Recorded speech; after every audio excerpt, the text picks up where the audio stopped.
बहुत जरूरी है। अगर अदब नहीं तो किसी मंजिल को आप तय नहीं कर सकते। गुस्ताख बेअदब किसी मंजिल को तय नहीं कर सकता। इबलीस मारा गया जरा सी बेअदबी में, कुछ नहीं, सिर्फ बेअदबी। अल्लाह चाहता था, अल्लाह ने फरमा दिया ताजीम के लिए झुक जाओ, इसने बेअदबी की नहीं, बस बेअदब मारा जाता है, कभी बेअदब ना बनो। नौजवानों, चौराहे पे खड़े हो और अगर आपके पास से आलिम तो बड़ी चीज है, अगर कोई आपका बड़ा भी गुजरे ना तो उसे आप सलाम कर लीजिए। ये आपका अदब आपको बहुत आगे ले जाएगा, इंशाअल्लाह बहुत आगे ले जाएगा। अल्लाह आपको सलामत रखे। कसीर तादाद में आप हाजिर आए जिक्र हुसैन की महफिल में। मैं दुआ करता हूं मेरा मौला आपका आना अपनी बारगाह में कबूल फरमाए। कम उम्र लड़कों ने इस महफिल का इनाकात किया, बड़ी मेहनतें की। अल्लाह इनकी मेहनतों को, काविशों को कई कई गुना बढ़ा के अपनी बारगाह में कबूल फरमाए। जब कोई नौजवान दीन का काम करता मुझे बड़ी खुशी होती है, इसलिए कि जवानी में दीन का काम करने में मजा है, जवानी में इबादत करने का मजा है, जवानी में नेक काम करने का मजा है। जवानी में अगर आपने अपने आप को लगा दिया नेक कामों में तो मरने के बाद आराम ही आराम है, मरने के बाद सिर्फ आराम ही आराम है। सोते रहो फिर दूल्हा की तरह। कसीर तादाद में आपके पाकबाड़ा और अतराफ के उलमा यहाँ तशरीफ लाए। इनकी जर्रा नवाजियां, इनके कदम से स्टेज की रौनकों में चार चांद लग गए। मिंबर शरीफ पे आप देख रहे हैं हजरत सैयद नजीर मियाँ साहब तशरीफ रखते हैं। आपके शहरी इमाम हजरत अल्लामा मौलाना कारी शमे आलम साहब बनफ्से नफीस तशरीफ रखते हैं। कारी दानिशुल कादरी साहब क़िबला यहाँ तशरीफ रखते हैं। मौलाना शेर मोहम्मद साहब तशरीफ रखते हैं। कारी दिलदार साहब तशरीफ रखते हैं। मैं अगरचे सबके नाम नहीं भी जानता लेकिन मौला हुसैन सबके नाम जानते हैं, है कि नहीं? हाँ, अल्लाह सबको सलामत रखे। मेरी तकरीर आज इंशाअल्लाह आपके लिए कुछ पैगाम, कुछ दर्स बनेगी। आप दिल की तख्तियों पर नोट करके लेके जाओ।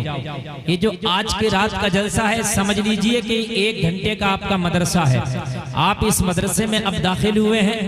1-1.25 घंटा मेरी तकरीर सुनने के बाद में जो मैं आपको यहाँ पर बोलूं आप समझ लीजिए कि हम दरसगाह में बैठ के पढ़ रहे हैं और उसको अपनी दिल की तख्ती पर नोट कर लें। सबक इतना अच्छा, इतना आसान होगा कि याद करने की जरूरत नहीं, इंशाअल्लाह सुनते सुनते ही याद हो जाएगा।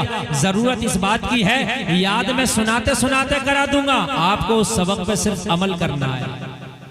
अमल होगा ना? बोलो इंशाअल्लाह, इंशाअल्लाह, इंशाअल्लाह, इंशाअल्लाह। पूरी दुनिया में हुसैन के चाहने वाले पाए जाते हैं, हर रंग में पाए जाते हैं। और एक बात मैं आपको बताऊं, हुसैन ही की जात एक ऐसी है कि मजहब इस्लाम के अलावा दीगर मजाहिब में भी हुसैन के चाहने वाले पाए जाते हैं। दीगर मजाहिब में, जैसा आप तारीखों में पढ़ेंगे, पढ़ते चले जाएंगे। कभी मेरे जहन में अगर तकरीर के दौरान कुछ ऐसा आया तो इंशाअल्लाह वो मैं बयान कर दूंगा। हाँ, तारीख में यहां तक आता है कि हुसैन के हिमायत में करबला शरीफ एक लश्कर हिंदुस्तान से भी भेजा गया था। हाँ, हालांकि जब वो पहुंचा था तो करबला का जो मार्का था वो इख्तिताम पजीर हो चुका था, लेकिन पहुंचा था। दत्ता नाम से ये जो बटालियन थी ना, इसका जो टाइटल था वो दत्ता नाम से। समझ रहे हैं आप? वो लंबी तारीख है, अगर इसको बयान करने लग गया तो फिर यही तारीख बहुत लंबी हो जाएगी, लेकिन मुझे कई बातें बयान करना है। समझ रहे हैं? तो हुसैन की वो जात है, तुम तो कलमा पढ़ने वाले हो यार, तुम मोहब्बत ना करोगे तो कौन करेगा हुसैन से? तो वो भी मोहब्बत करते हैं जिन्होंने कलमा नहीं पढ़ा है। हाय हाय हाय, सुभान अल्लाह। एक बार सारे लोग मिलकर जी लगाकर झूम झूम कर नबी और आले नबी की बारगाह में हदिया दुरूद पेश करें, पढ़ें अल्लाहुम्मा सल्ली अला सैयदना मौलाना मुहम्मद व बारिक व सल्लिम सल्लु अलैहि सलातन व सलामन अलैका या रसूल अल्लाह। जोर से बोले सल्लल्लाहु अलैहि वसल्लम। दुरूद शरीफ बहुत झूम के, बहुत इत्मीनान से, मोहब्बत के साथ पढ़ा करो, इसलिए कि मदीने वाले मुस्तफ़ा फरमाते हैं अगर कोई मोहब्बत से दुरूद पढ़े तो मैं उसके दुरूद को अपने कानों से सुनता हूँ। इनडायरेक्ट मामला नहीं रहता, वो डायरेक्ट मामला हो जाता है। आप दुरूद पढ़ेंगे मोहब्बत के साथ, मुस्तफ़ा कान से सुन लेंगे। और जब तेरा दुरूद मुस्तफ़ा कान से सुनेंगे तो आप खुद बताओ, जब तू दिन में कई कई बार नबी पे दुरूद पढ़ेगा, अपने कान से तेरा दुरूद पढ़ेंगे, मरने के बाद कब्र में चले जाओगे और जब कब्र में फरिश्ते तुमसे सवाल करेंगे और आमीना के लाल का जलवा तेरी कब्र में होगा तो मुस्तफ़ा बढ़ के कह देंगे फरिश्तों आज इससे ना पूछो, मैंने तो इसकी आवाज ही को पहचान लिया, ये वही तो है जो रोजाना मेरे ऊपर दुरूद भेजा करता था। और नबी फरमाते हैं मैं मक्का के उस पत्थर को भी पहचानता हूं जो ऐलान नबुव्वत से पहले मेरे ऊपर दुरूद पढ़ता था, मैं अब भी पहचानता हूं उसे। हजर दुरूद पढ़े तो नबी पहचान ले, बशर दुरूद पढ़े तो नबी कैसे न पहचानेंगे। पढ़ा करो, ये इधर उधर की अटकलियां, ये खाली की बातें और ये जो है आप लोग जो है ना इधर उधर की चुगली बुराइयां ये सब होती है ना, इस सब जहन से निकाल लो। नबी के दुरूद पढ़ने की आदत डाल लो। मार्केट से भी गुजरो तो दुरूद पढ़ते हुए गुजरा करो, खेतों में काम किया करो दुरूद पढ़ते हुए, कारखाने में काम किया करो दुरूद पढ़ते हुए। हद ये है कि अपनी रेड़ी भी लगा रहे हैं, अगर फलों के ठेले पे भी खड़े हैं नबी का दुरूद पढ़ते रहो। हाथों से काम होता है, जबान से नबी का दुरूद पढ़ता रहे। अल्लाह की कसम, रब्बे काबा की कसम खा के कहता हूँ, दुरूद ये वो अमल है, ये खाली तेरा काम नहीं है, तू तो बाद में कर रहा है, तुझसे पहले तेरे नबी पे तेरा मौला दुरूद भेज रहा है। बड़ा लाजवाब काम है ये, दुरूद की आदत डाल। जिस जबान से दुरूद पढ़ा जाए, कान खोल कर सुने, जिस जबान से दुरूद पढ़ा जाए उस जबान से निकले हुए जुमले अल्लाह की बारगाह में बहुत जल्दी कबूल होते हैं, बहुत जल्दी कबूल होते हैं। उस जबान से जल्दी झूठ जारी नहीं होता, उस जबान से जल्दी झूठ नहीं निकलता जिस मुंह से नबी का दुरूद पढ़ा जाए, जल्दी उस मुंह में हराम का लुकमा नहीं जाता। जरा बोलो ना सुभान अल्लाह। हराम के लुकमों से अगर बचना चाहते हो ना तो फिर दुरूद पढ़ना शुरू कर दो, इंशाअल्लाह हराम का लुकमा नहीं जाएगा, इंशाअल्लाह इंशाअल्लाह। बिल्कुल आपको नींद तो नहीं आ रही है ना? बस मैंने कुरान की एक आयत पढ़ी जो आपकी पहली सूरत है कुरान की तरतीब के एतबार से, सूरह फातिहा। इसके अंदर जो मैंने ये आयत पढ़ी है इसका आसान मफहूम ये है कि अल्लाह सिरातल लज़ीना अनअमता अलैहिम, या अल्लाह हमें ऐसा रास्ता चला, उनका रास्ता चला जिन पर तेरा इनाम हुआ है। उनका रास्ता ना चलाना जिन पर तेरा गजब हुआ है। दो ही बातें पूरी मेरी तकरीर में रहेंगी, हमें इनाम वालों को देखना है, गजब वालों को नहीं देखना है। गोया के सूरह फातिहा ये अलहम्द शरीफ आपको दर्स दे रही है कि आपने वो रास्ता चलना है कि जिन पर अल्लाह का इनाम हुआ, उस रास्ते से बचना है जिन पर अल्लाह का गजब हुआ। बस कुरान तुम्हारे लिए एक मैप है जिंदगी का। अगर आप जिंदगी कुरान से हट के गुजारोगे तो आप भटक जाओगे, दुनिया में अटक जाओगे, कयामत में लटक जाओगे। काम की बात बता रहा हूं। अगर कुरान को छोड़ा, मैप है कुरान। ए बेटा बात नहीं, बिल्कुल बात नहीं। मैं एक बोतल के चक्कर में इतना ना झगड़ो, बस चुपके से आ जा बेटा। बात बिल्कुल नहीं होना चाहिए, सिर्फ मेरी बात आप सुने। दिल करे तो सुभान अल्लाह बोलना, ना करे तो ना बोलना। ये उलमा बैठे हैं, इनकी मौजूदगी मेरे लिए बहुत बड़ी बात है। अगर आप नहीं भी सुनेंगे ना, ये सुन के दुआएं दे देंगे, मेरा काम हो जाएगा। कुरान तुम्हारे लिए मैप है। अब यहां से मेरी तकरीर शुरू हो रही है। इंशाअल्लाह करबला के हवाले से बोलूंगा, लेकिन कुछ बातें मैं वो बोलूंगा जो करबला वाले ने अपनी जिंदगी में जिनको फॉलो किया। समझ रहे हैं आप शहादत सुनते, शहादत हुसैन सुनी, बचपन से जवान, जवान से बूढ़े हो गए। शहादत वही है, शहादत वही। हरमला ने तीर मारा अली असगर के, हरमला भी वही है, तीर भी वही है, ठीक है। और शायद आपको अक्सर में ये सब याद भी होगा, तो इसलिए मैं कोशिश करूंगा कि कोई शहादत आज बयान ना करूं। लगभग आप शहादतें सुन चुके हैं, ठीक है। मैं आपको बताना यह चाहूंगा कि शहादत से पहले हुसैन क्या है, शहादत के बाद हुसैन क्या है। सुभान अल्लाह बोल दो। मैं इंशाअल्लाह बताने की कोशिश करूंगा कि शहादत के पहले हुसैन की जिंदगी क्या है, शहादत के बाद हुसैन की जिंदगी क्या है। नौजवानों, आज तुम्हारे पास मौका है, तुम्हें अल्लाह ने जवानी दी है, अल्लाह ने ताकत दी है, तुम्हारे जिस्म में अभी हरकत करने की वुसात है। आप चाहो तो 2 घंटा 10 घंटा मेहनत कर सकते हो, गर्मी में भी सर्दी में भी। बुढ़ापे में ये चीजें नहीं रहती। नौजवानों, कुरान तुम्हारा मैप है, मैप। कुरान एक ऐसा लॉ है, कुरान एक ऐसा कानून है जो माँ की गोद से कब्र तक तुम्हें जिंदगी का तरीका सिखाता है। जिंदगी का तरीका सिखाता है। उलमा की खास आप मेरे खानदान के लोग हैं, आप जब मोहब्बत से सुनते हैं ना तो ऐसा लगता है जैसे कि ऊर्जा मिल रही है। अब आप जरा सुनिए, आप बड़ी अहम बातें बता के जाऊंगा। मेरी बातें कुछ कड़वी भी होती हैं, बुरी लगे तो माफ कर देना, लेकिन खुदा की कसम मुझे, मेरा मतलब किसी का दिल दुखाना नहीं है, मेरा मकसद है इस्लाह करना। जो डॉक्टर चीड़ा लगाता वो दुश्मन नहीं होता, वो दोस्त होता है ना। वो चीड़ा लगाकर तुम्हारी गलाजत को साफ करता है, कचलहू को निकालता है। कुरान तुम्हारे लिए जिंदगी का सबसे बड़ा मैप है। ये ऐसा मैप है कि अगर इसके बगैर जिंदगी गुजारी तो मैं जिम्मेदारी के साथ कह रहा हूं, रास्ता भटक जाएगा, भटक जाएगा, भटक जाएगा। हाँ, बिल्कुल भटक जाएगा। कोई ये कहे कि मैं बगैर कुरान के सीधा रास्ता चल लूं, तुम्हारे अब्बा जी नहीं चला सकते। कुरान में जो पहली सूरत तरतीब के एतबार से पहले कह दिया, दुआ कर इसमें बार बार, इहदिनस सिरातल मुस्तकीम, या अल्लाह सीधा रास्ता चला, सीधा रास्ता चला। मुंबई वालों का रास्ता सीधा नहीं है, बॉलीवुड वाला का रास्ता सीधा नहीं है, हॉलीवुड वालों का रास्ता सीधा नहीं है, दुनियादार का रास्ता सीधा नहीं है। फिर किसका रास्ता सीधा है? जो मदीने से करबला जा रहा है, उस हुसैन का रास्ता सीधा है। ये रास्ता सीधा है, ये रास्ता सीधा है, वो रास्ता सीधा नहीं है।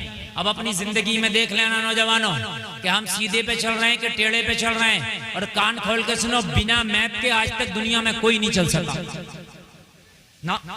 क्या आप समझते हैं ये जो बस ट्रेन चल रही है, ये बिना मैप के चल रही है? नहीं चल सकती। ट्रेन चल रही है, उसका भी एक रास्ता है। अगर रास्ते से भटकी, अगर ट्रेन इस नशे में हो के मैं चलती हूं, तो मैं कहता हूं ट्रेन, अगर तू जरा सी भी भटकी, 1 मिनट में तेरा नशा उतर जाएगा। ट्रेन अगर रास्ते से भटक जाए तो बोलो 1 मिनट में नशा उतरेगा कि नहीं उतरेगा? चलेगी कि रुक जाएगी? बोलो। अरे रुकेगी नहीं, बल्कि फंस जाएगी, जमीन में फंस जाएगी। और डब्बा भी मैंने देखा, अगर जो हटा पटरी से वो पड़ा ही रहता, उसे उठाने वाला तक कोई नहीं होता। मैंने देखा कि ट्रेन हादसे में गई तो वो ऐसी गई, ऐसी गई, ऐसी गई कि 10 साल हो गए, डब्बा उठाने वाला तक नहीं है। एक ट्रेन अपना रास्ता छोड़ दे, उठाने वाला नहीं मिलता। ए मुसलमान, अगर तू अपना रास्ता छोड़ दे तो बता तुझे कौन उठाएगा? तुझे कौन उठाएगा? तू ये कहता है कि मौलाना दुआ करो, आज मेरी कौम का हर फर्द करता मौलाना दुआ करो, हजरत दुआ करो। मैंने कहा कौन सी दुआ कराना चाहता बता। कहने लगा हजरत दुआ करो, आज फिर एक अय्यूबी की जरूरत है। या अल्लाह, एक कौम को फिर अय्यूबी दे दे। आज फिर हमारी कौम अय्यूबी चाहती है। फिलिस्तीन की छोटी छोटी बच्चियां जो गदला पानी पी पी के कह रही है मौला एक अय्यूबी दे दे। जो घास खा खा के फिलिस्तीन के बच्चे की जिंदगी गुजार रहे, वो कहते मौला एक अय्यूबी दे दे। आज हर मस्जिद में दुआ हो रही है कि मोहम्मद बिन कासिम दे दे, कोई मूसा बिन नसीर दे दे, कोई तारिक बिन ज़ियाद दे दे, मौला कोई मोहम्मद खासानी फातह कुस्तुनिया दे दे। आता क्यों नहीं? जलसे में आने वालों, तुम अपना मैप भूल गए हो, अपना रास्ता भूल गए हो। कान खोल कर सुन, अय्यूबी जमीन से जन्म नहीं लेता, मोहम्मद बिन कासिम कोई जमीन से जन्म नहीं लेता, कोई मूसा बिन नसीर किसी खेत में जन्म नहीं लेता, तारिक बिन ज़ियाद किसी के प्लॉट में जन्म नहीं लेता, मोहम्मद खासानी किसी के प्लॉट में जन्म नहीं लेता, बल्कि अय्यूबी जब जन्म लेता है तो अय्यूबी के लिए भी एक कोक चाहिए। जब मूसा बिन नसीर जन्म लेता है तो उसके लिए भी एक कोक चाहिए। जलसे में आने वालों, जो बच्चियां आज फिल्मी हीरोइन को फॉलो करके बाजार में बाल खोल के बेपर्दा घूम रही है, दुआएं कितनी भी कर लो मगर इनकी कौम से कोई अय्यूबी नहीं आने वाला। वाह भाई वाह, नारे तकबीर, नारे रिसालत, मसलके आला हजरत शहीद आजम कॉन्फ्रेंस।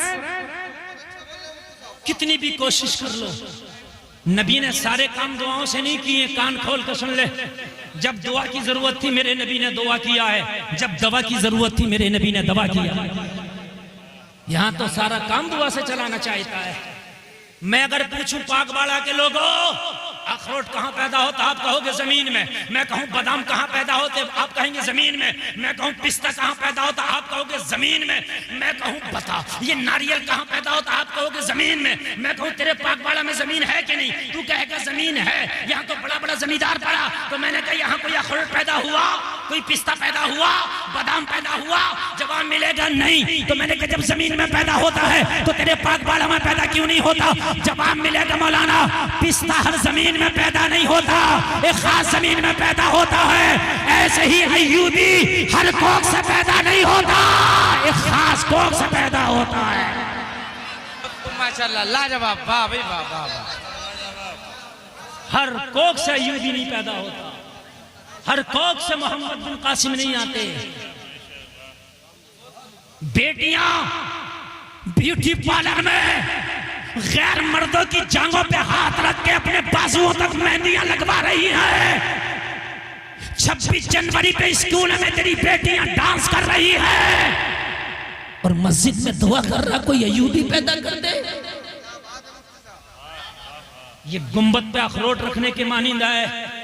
जैसे गुंबद पे अखरोट नहीं रुक सकता, वैसे ही तेरी इस कौम में कोई अय्यूबी नहीं आ सकता। इसलिए अरे तू अय्यूबी की बात करता है, अगर खाली दुआ की बात हो तो फिर गुलफाम दुआ करेगा। अब अय्यूबी क्यों मांगू मैं, मोहम्मद बिन कासिम क्यों मांगू मैं, मूसा बिन नसीर क्यों मांगू मैं, तारिक बिन ज़ियाद क्यों मांगू मैं, मोहम्मद खासानी क्यों मांगू? मैं तो डायरेक्ट मौला हुसैन मांगता हूँ। फिर दोबारा एक हुसैन दे देना ताकि यजीदियत का बेड़ा ही गर्क हो जाए। एक बात सुने आप, इन उलमा को गवाह बना के कह रहा हूं, कल की यजीदियत ने इतने पंजे नहीं निकाले थे जितनी आज की निकाल रही है। कल का यजीद इतना बड़ा गुंडा नहीं था जितना आज के कलमा पढ़ने वाले गुंडे होने फिर रहे हैं। कल जितनी इमाम हुसैन की जरूरत थी उससे ज्यादा आज हुसैन की जरूरत है। मैं तो दुआ करूंगा मौला फिर एक हुसैन दे देना ताकि यजीदियत का बेड़ा ही गर्क हो जाए। आप कहोगे मौलाना आज यजीदियत पहले से ज्यादा कैसे? तो सुन, यजीद में क्या कमी थी मैं आपसे पूछता हूं। मौला हुसैन और यजीद का मामला क्या था? क्या खेत का मामला था? नहीं। क्या दुकान का मामला था? नहीं। क्या बिजनेस का लेन देन था? नहीं। क्या तख्तो ताज का मामला था? नहीं, कोई मामला नहीं था। फिर कहो कि क्या मामला था? मैं कहूंगा शरीयत का मामला था। काय का मामला था? शरीयत का। और मामला क्या था शरीयत का? सुने, अगर आपको गलत लगे तो आप कह सकते हैं हजरत बात अच्छी नहीं लग रही है। सुने, मामला ये था कि यजीद के दरबार में लौंडे नाचते थे। क्या करते थे? कौन?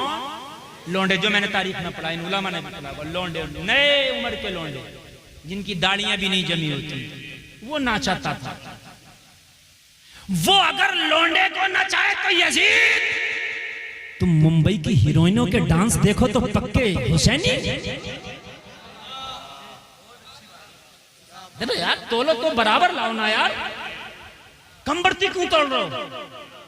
अगर वो लौंडे का नाच देख ले तो यजीद, तुम मुंबई की नंगी हीरोइन का नाच देखे तो पक्का हुसैनी। तू शादी में डांस पार्टी करे तो पक्का हुसैनी। जरा सोचने की बात है। इन उलामा से पूछो, यजीद 5 टाइम की नहीं छोड़ता था, कभी पढ़ता था कभी छोड़ भी दिया करता, फासिक था लेकिन पढ़ता भी था।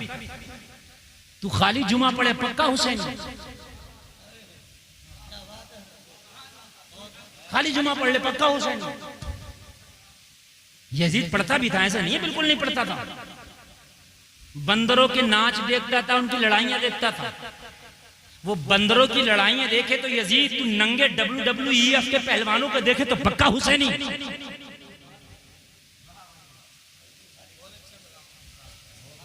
तू मुर्गे की कुश्ती कराए, बग्गी बाग की कुश्ती कराए, लूडो खेले, शतरंज खेले, पक्का हुसैनी।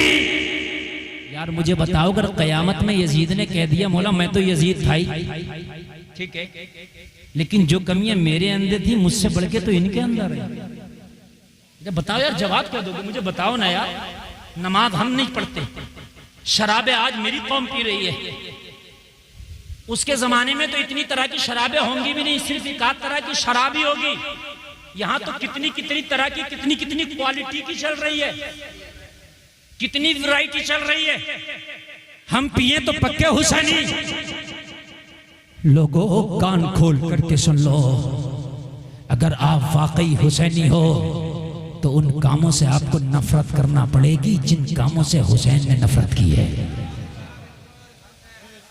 बल्कि अगर कोई शरीयत के खिलाफ काम आपके सामने आए तो नफरत करते चले जाओ और ताजुश शरिया का ये पैगाम सुनाते चले जाओ, जो पिया को भाई अख्तर वो सुहाना राग है, जिससे नाखुश हो पिया वो रागिनी अच्छी नहीं।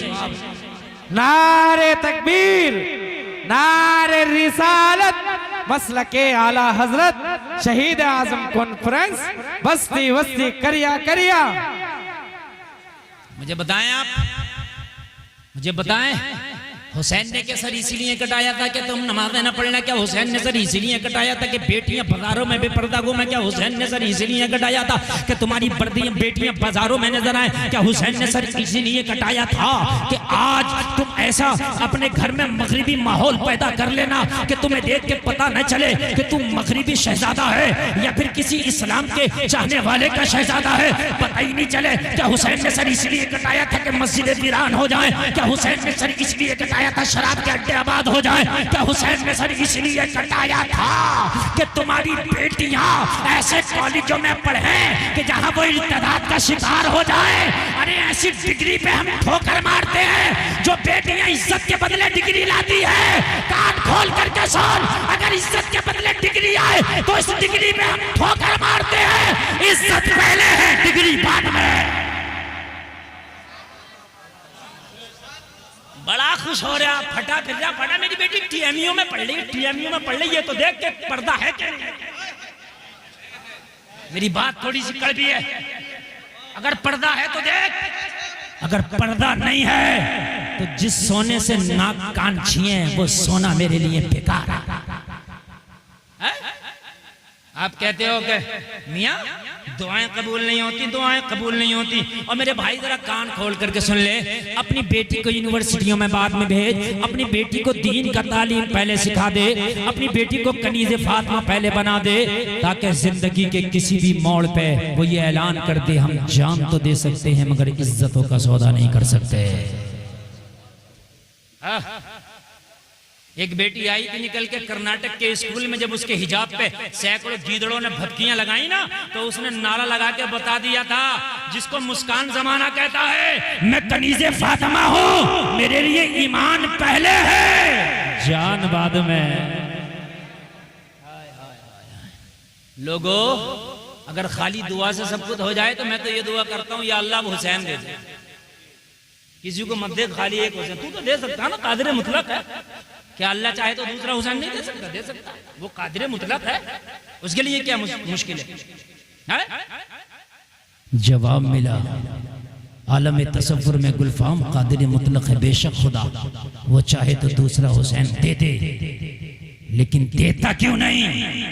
इसलिए कि हुसैन के आने के लिए पहले फातिमा की कोख का होना जरूरी है।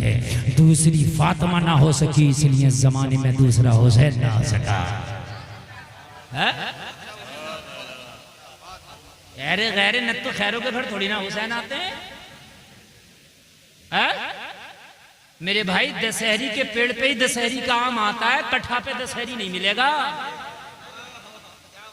नहीं, बात मेरी अगर गलत हो तो बताएं आप। आपको अगर दशहरी चाहिए तो दशहरी का ही पेड़ लगाना पड़ेगा। अगर आपको गुलाम हुसैन चाहिए तो बेटी को कनीज़े फातिमा बनाना पड़ेगा।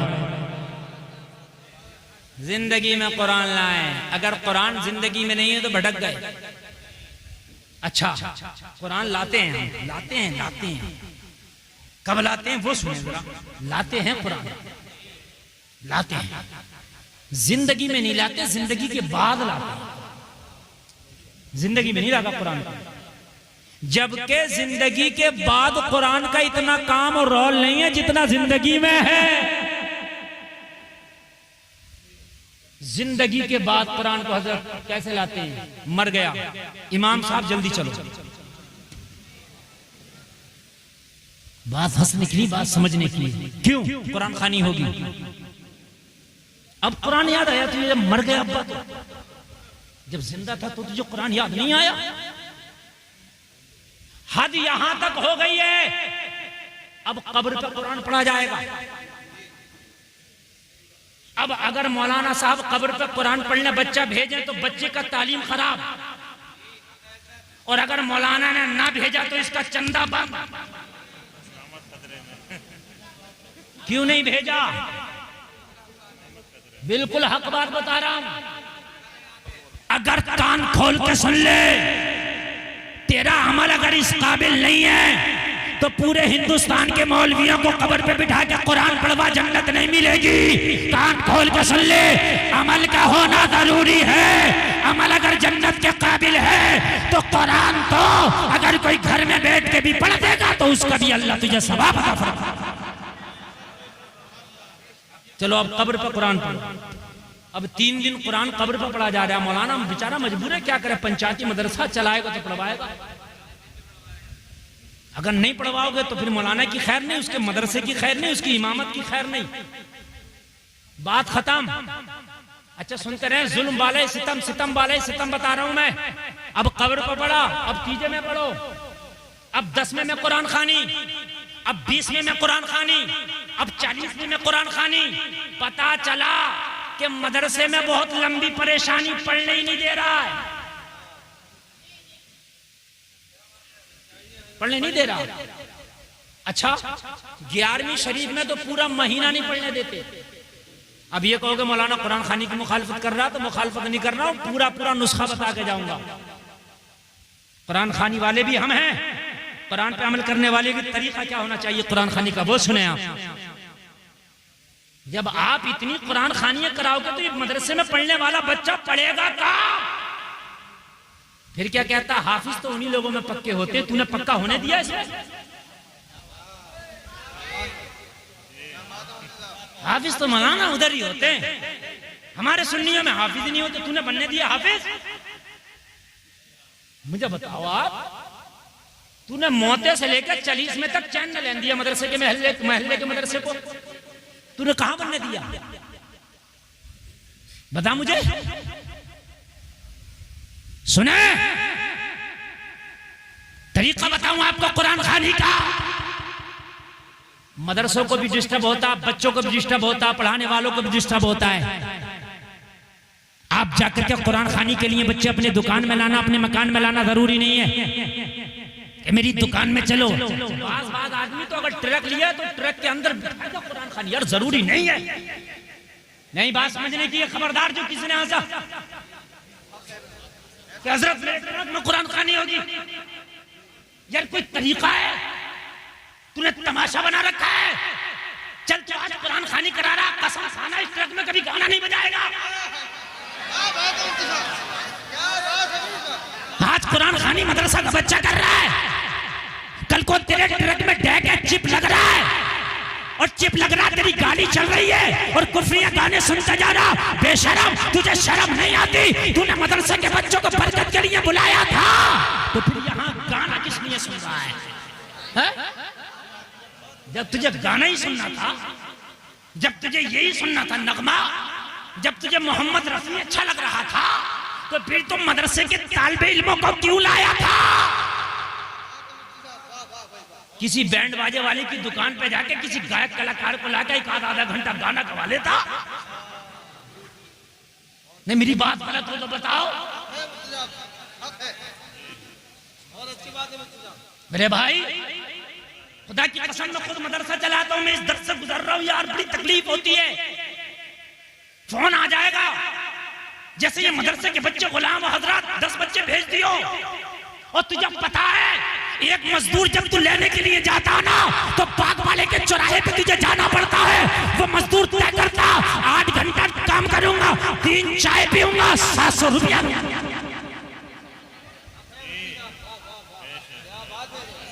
सही बता रहा हूं मैं। तूने मदरसे के बच्चों को यार समझ के लिए 10 बच्चे भेज दिए, 2 समोसे में पूरी कुरान खानी करा दिया। 2 समोसा खिलाकर सोचता मैंने बहुत बड़ा उपकार कर दिया इन बच्चों पर।